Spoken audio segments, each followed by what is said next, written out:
कि मिट्टी की काया को अपने चंदन करने आते हैं, मिट्टी की काया को अपने चंदन करने आते हैं, साण सीढ़ी सन्यासी का अभिनंदन करने आते हैं, अर्थ काम से मन भर जाए, धर्म मोक्ष की आस लिए विश्वनाथ के नगरी का सब बंधन करने आते हैं। नमस्कार, आप देख रहे हैं द सोशल राइज। मैं हूं आशुतोष। हमारी खास पेशकश में आज हमारे साथ युवा कवि रत्नेश चंचल जी हैं। इनका बहुत बहुत हमारी स्टूडियो में स्वागत है। हम अपनी बात को आगे बढ़ाते हैं। हम बात करें, जब भी राजनीति का समय आता है या चुनाव समय आता है तो जो पार्टी के नेता एक दूसरे से अलग होते हैं वो एक हो जाते हैं। तो इस पे कुछ कृतियां आपकी, कुछ रचनाएं हों? देखिए, दल बदलू की जो परंपरा है ना, ये हमारे लोकतंत्र में ये सबसे ऊपर है। जब भी चुनाव आता है या चुनाव नज़दीक आता है, उसकी सुगबुगाहट शुरू होती है, सब अपने अपने अवसर ढूंढने शुरू करते हैं। और अभी इसका जीता जागता प्रमाण है ओम प्रकाश राजभर उत्तर प्रदेश में। और उन्होंने बड़े बेबाकी के साथ ये बात कई मीडिया वालों के साथ उन्होंने साझा भी किया कि ये अवसरवादिता है। ये चीज़ उनका बड़ा अच्छा लगा कि उन्होंने साफ कह दिया कि अवसरवादिता है। ऐसा बिहार के एक बड़े नेता स्वर्गीय रामविलास पासवान जी भी कहते थे कि मुझे पहले ही पता चल जाता है किसकी सरकार। मौसम वैज्ञानिक के नाम से जाने जाते थे जी। एक उपाधि लग गई थी उनके नाम के आगे, एकदम मौसम वैज्ञानिक। और ये केवल उत्तर प्रदेश में और बिहार में नहीं, लगभग आप देश के प्रत्येक राज्य में आप ऐसा पाएंगे। और खासकर ये जो छोटे छोटे दल वाले हैं, अभी आपने कहा कि रचना, तो ध्यान में आ रहा है कि मैं लिखा था कि सियासतदार है, हर बार वो फंडा बदलता है, कभी पार्टी कभी बैनर कभी झंडा बदलता है। क्या सियासतदार है, हर बार वो फंडा बदलता है, कभी पार्टी कभी बैनर कभी झंडा बदलता है। हार हुई तो हार हुई, जीत गया तो पूछना क्या, अवसर देख कर वो हर बार में हथकंडा बदलता है। क्या तो यहाँ सत्ता की बात है, सत्ता में बने रहने की बात है, पावर की बात है। जैसे बिहार में जीतन राम मांझी हैं, यहाँ ओम प्रकाश राजभर हैं, मुकेश साहनी हैं, एक ये वजीद सिंह के बेटे हैं जयंत चौधरी जी। ऐसे छोटे छोटे दल वाले तमाम लोग, तमाम नाम हैं जी। आप इनको देखेंगे कि ये सुबह में कहीं और है, शाम में कहीं और है। और हमें इस बात का आश्चर्य होता है कि कब इनका सम्मान हो जाता है और कब अपमान हो जाता है, ये पता भी नहीं चलता जी। बिल्कुल। और अपमानित होते रहते हैं, लेकिन जब वहां अवसर नहीं मिलता है तब उसको बाहर कहते हैं कि अब अपमान हो रहा है। लेकिन न वहां अपमान की बात होती है, न सम्मान की बात होती है, न किसी विचारधारा और न किसी सिद्धांत की बात होती है। केवल और केवल सत्ता में बने रहने की बात होती है, जुगाड़ की बात होती है। जी बिल्कुल बिल्कुल, सत्ता पाने की बात होती है। जी ठीक है। इसके साथ ही हम बात करें तो जिस तरह की लगातार महिलाओं पे बहुत से आपने रचनाएं की हैं, जिस तरह की तमाम सरकार के प्रयासों के बाद भी कुछ ऐसी घटनाएं हो रही हैं जो कहीं ना कहीं हमारे देश के लिए सही नहीं है, कानून के लिए सही नहीं है। इस पे भी कुछ कृतियां आपकी बहुत सी, उसको कुछ हम चाहते हैं। देखिए, महिलाओं के उत्पीड़न की बात अगर आप कर रहे हैं, इसमें दो चीज होना चाहिए। एक सामाजिक सुधार, शिक्षा पद्धति, संस्कार, इसकी भी चर्चा करनी चाहिए। हर चीज केवल कानून बना देने से नहीं हो जाता है जी। कानून जरूरी है, इस पे कड़े कानून भी बनने चाहिए और कई कानून बने हुए हैं जी। लेकिन जब तक एक पशुवृत्ति की जो मानसिकता लोगों में बनती जा रही है, और ये तमाम तरह के सीरियल, तमाम तरह के फिल्म, तमाम तरह के जो सोशल मीडिया पे एडल्ट वीडियो हैं, इसका भी कुछ प्रभाव है, कुछ समय का प्रभाव है। और अशिक्षा, तमाम सारी कुरीतियां हैं जी, जो लोगों को इस तरह के कुकृत्य करने को ये कर रही हैं। उस पर सरकार को भी उठना होगा और समाज को भी जागरूक। ये बहुत जरूरी बात आपने कहा कि समाज सुधार जरूरी है, समाज में जागरूकता। जब हम परिवार से और समाज से इसकी शुरुआत नहीं करेंगे तो केवल कानून बनाने से तो होगा नहीं। सही बात है। ये हम बात करें, कर्मस्थली आपकी बनारस रही है, आपने बनारस से शिक्षा ग्रहण की, तो बनारस के लिए कुछ लाइनें जो कि कहते हैं कि बनारस जो बना हुआ रस है, और कहा जाता है उसके बारे में जितना कहा जाए कम है।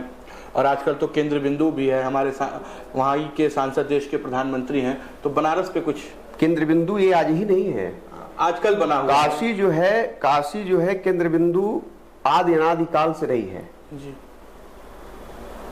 आप वेद पुराण उपनिषद कहीं भी पन्ना पलटिएगा तो काशी महात्म्य आपको जरूर मिलेगा। बिल्कुल। तो इससे ये पता चलता है कि काशी जो है सांस्कृतिक राजधानी आदिकाल से रही है। जब से इस काशी का अस्तित्व है, इस शहर का, इस नगर का अस्तित्व है,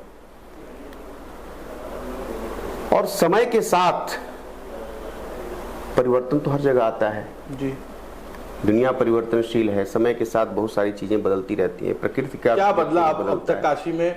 वो देखिए, दो दशक से मैं लगातार बनारस में हूँ, और बनारस ये शहर जो है, ये नगर जो है, मुझे बहुत प्रिय है, बहुत प्रिय है।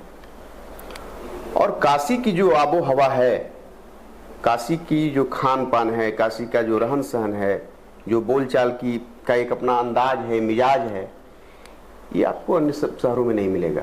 ये केवल और केवल बनारस में मिलेगा। जब हम लोग कहीं जाते हैं, बनारस के बाहर जाते हैं, तो चाह कर भी वो मिजाज, वो अंदाज नहीं मिल पाता है।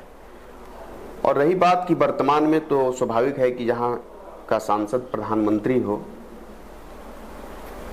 प्रधानमंत्री का ये संसदीय क्षेत्र हो जी, तो राजनीतिक सुगबुगाहट होना लाजिमी है। अखबार के पन्नों में और टीवी चैनलों में बनारस प्रमुखता से आ रहा है।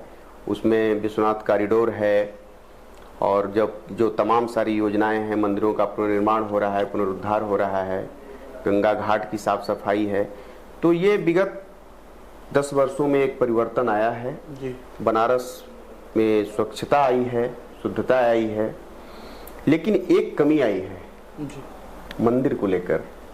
और वो मेरा व्यक्तिगत नजरिया है, मैं कोई राजनीतिक आरोप प्रत्यारोप नहीं दे रहा हूँ कि विश्वनाथ कॉरिडोर बनने के बाद जगह तो बहुत सुंदर बन गया, भव्यता दिव्यता तो आई है, इसमें कोई शक नहीं। पूरी दुनिया उसको देखने के लिए भी आ रही है, और कहा जा रहा है कि ताजमहल का रिकॉर्ड टूट गया। जो पर्यटक जाते थे ताजमहल देखने के लिए, उससे कई गुना ज्यादा काशी में लोग आ रहे हैं घूमने के लिए, और ये सड़कों का भीड़ भी बता रहा है।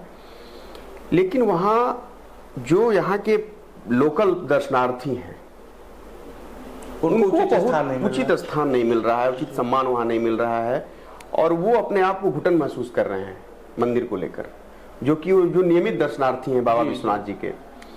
तो इस पर भी मंदिर प्रशासन को ध्यान देना चाहिए। जरूर। एक बनारस पे कोई रचना आपकी प्रस्तुत होगी? बनारस को मैं 4 पंक्तियों में परिभाषित करने का प्रयास किया। इसे बनारस को परिभाषित करना तो असंभव है कि मिट्टी की काया को अपने चंदन करने आते हैं, मिट्टी की काया को अपने चंदन करने आते हैं, साण सीढ़ी सन्यासी का अभिनंदन करने आते हैं, अर्थ काम से मन भर जाए, धर्म मोक्ष की आश लिए विश्वनाथ के नगरी का सब बंधन करने आते हैं, विश्वनाथ के नगरी का सब बंधन करने आते हैं। अब बात करें कि लोकसभा सत्र चल रहा है, राज्यसभा सत्र चल रहा है, लोकसभा सत्र चल रहा है, विधानसभा सत्र चल रहा है, लेकिन जो इसकी स्थिति है, एक ही नेता एक दूसरे को बोलने नहीं देते, ठीक है। तो इस पे क्या कहें, कभी क्या सोचता है, क्योंकि सारी बातें हमारी, कोई भी बजट होता है, कोई भी कानून होता है, हम उसी लोकसभा और राज्यसभा से प्रस्तुत करते हैं, लेकिन जब वहीं पे ये हाल होता है तो उस पर भी आप लोगों ने कुछ रचनाएं जरूर की होंगी। देखिए, हर चीज पे रचना करना सही नहीं है जी। लेकिन आपने लोकसभा, राज्यसभा, विधानसभा, मैं तो नजदीक से देखा भी नहीं हूँ लोकसभा, राज्यसभा, विधानसभा को, लेकिन टीवी के माध्यम से हम लोग देखते हैं उसको, अखबार में पढ़ते हैं।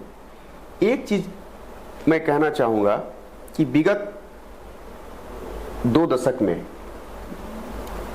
राजनीतिक भाषा जो है वो संक्रमित हो गई है जी।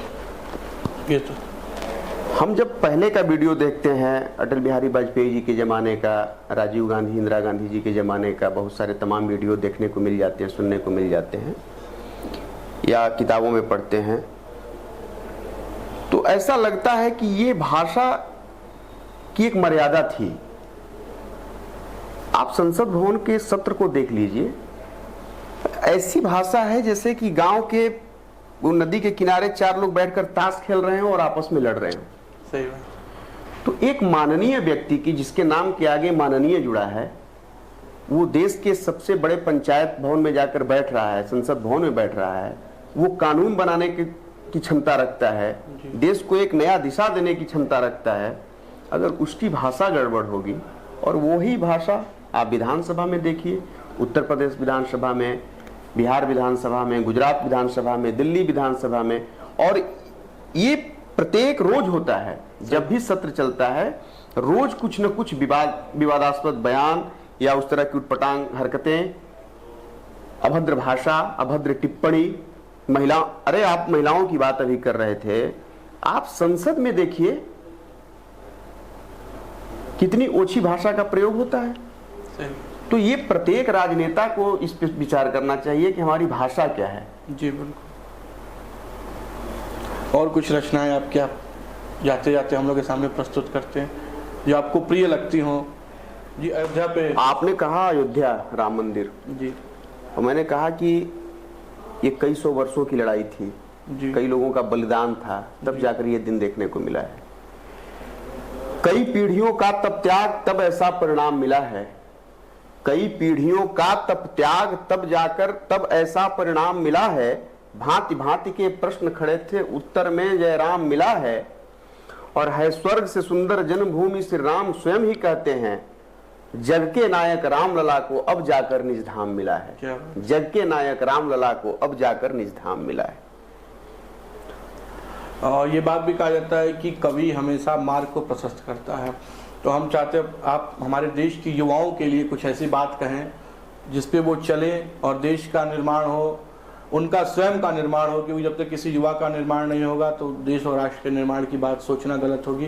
तो एक अपने आशुतोष भाई, आप कवि की बात आप कर रहे हैं, मैं पहले अपने दर्शकों के आपके माध्यम से अपने दर्शकों को बताना चाहता हूं कि कवि होना बहुत मुश्किल काम है। ये एक जैसे कोई व्यक्ति तपस्या करके ऋषि महर्षि बनता है ना, वैसे तब जाकर कवि होता है। और मैं कवि अपने आप को नहीं मानता, मैं कविता प्रेमी हूं, साहित्य का विद्यार्थी हूं। ईश्वर की कृपा है, कुछ लिख लेता हूं, कुछ बोल लेता हूं। और रही बात युवाओं के लिए, तो मैं भी अभी उसी जी बिल्कुल श्रेणी में हूं, मैं वृद्ध नहीं हुआ हूं। बिल्कुल आप युवा हैं। और जब और मैं अपने भाइयों से, मित्रों से और आने वाली पीढ़ी जो हमसे 5 साल 10 साल जो छोटे हैं, जब आप सकारात्मक रहेंगे ना तो सब कुछ सकारात्मक होगा। हम जैसे नकारात्मक होते हैं परिणाम भी नकारात्मक मिलता है। तो सही दिशा में हम बढ़ें, अपने लक्ष्य की ओर बढ़ें, लेकिन उसमें 2 चीज की प्राथमिकता होनी चाहिए, देश और समाज। ये 2 की मर्यादा को जब हम लेकर चलेंगे ना तो कहीं ना कहीं उसके अच्छे परिणाम आएंगे और हम कुछ अच्छा कर सकेंगे। कुछ कविताएं पढ़ दीजिए युवाओं के लिए, आप भी युवा हैं, कुछ युवा के लिए कविता हो जाए। रख के हाथ पर ही हाथ कुछ मिलता नहीं यारों, बिना कीचड़ कमल कहीं रेत पर खिलता नहीं यारों। हो दरबार रावण का सभी सुरवीर बैठे हो, रखा हो पांव अंगद का तो हिलता नहीं यारों। और तीनों लोक का विजयी दशानन हार जाता है, तीनों लोक का विजयी दशानन हार जाता है। सभा में एक अबला से दुशासन हार जाता है। लवकुश बांध लेते हैं जब खिलवाड़ में घोड़ा, विवश होकर अयोध्या का सिंहासन हार जाता है। विवश होकर अयोध्या का सिंहासन हार जाता है। तो कहने का तात्पर्य यह है कि हम अपने ऊपर विश्वास रखें, धैर्य पूर्वक अपने काम को करते चलें, तो कुछ न कुछ उसका परिणाम जो है, उम्मीद है कि सकारात्मक परिणाम ही मिलेगा।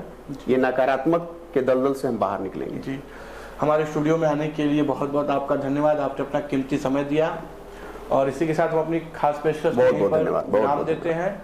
ऐसे ही खबरों के लिए और ऐसे ही अलग अलग कलाकारों से मिलने के लिए देखते रहिए 10 साल राइज।